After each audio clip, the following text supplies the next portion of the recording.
வாழ்க வளமுடன். அனைவருக்கும் வணக்கம். ஹாய் ஃப்ரெண்ட்ஸ் நம்ம ஈஸியாக ஒரு தக்காளி சட்னி அரைக்க போகிறோங்க. அதுக்கு என்னென்ன வேணும் தாங்க உங்களுக்கு சொல்ல போகிறேன். பாருங்கள், எண்ணெய் கடுகு போட்டிருக்கோங்க. இதில் வந்து சீரகம் போட்டுக்கலாங்க.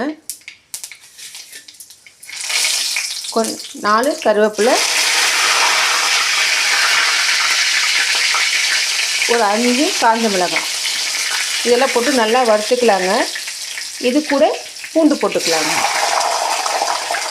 பூண்டு நல்லா வதங்கட்டுங்க ஃப்ரெண்ட்ஸ். பூண்டு நல்லா பொன்னிறமாக வதங்கிச்சிங்க. இப்போ எடுத்து தனியாக வச்சுக்கலாங்க ஃப்ரெண்ட்ஸ். ஒரு 5 தக்காளி கட் பண்ணி இதில் சேர்த்துருக்கோங்க. அதே எண்ணெயில் இப்போ வதக்கிட்டு இருக்கலாங்க.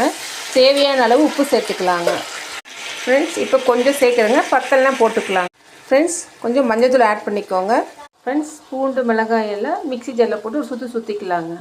கொஞ்சம் கொத்தமல்லி தழை போடுறேங்க ஃப்ரெண்ட்ஸ். இது கூட ஒரு சிட்டிகை அளவுக்கு பெப்பர் பவுடர் போட்டிருக்கேங்க. பெப்பர் இருந்துச்சுன்னா ஒரு 4 பெப்பர் நீங்கள் ஆட் பண்ணிக்கோங்க ஃப்ரெண்ட்ஸ். தக்காளி நல்லா வதங்கிடுச்சிங்க. இப்போ ஸ்டவ் ஆஃப் பண்ணிவிட்டு அரைச்சிக்கலாங்க ஃப்ரெண்ட்ஸ். அரைச்சாச்சு, சூப்பராக தக்காளி சட்னி ரெடி ஆகிடுச்சிங்க. இப்போ தோசை வச்சு அது கூடவே சாப்பிட்லாங்க ஃப்ரெண்ட்ஸ். தோசை சட்னி. இந்த வீடியோ உங்களுக்கு பிடிச்சிருந்தால் லைக் பண்ணுங்கள், ஷேர் பண்ணுங்கள், சப்ஸ்கிரைப் பண்ணுங்கள். Thank you friends. வாழ்க வளமுடன்.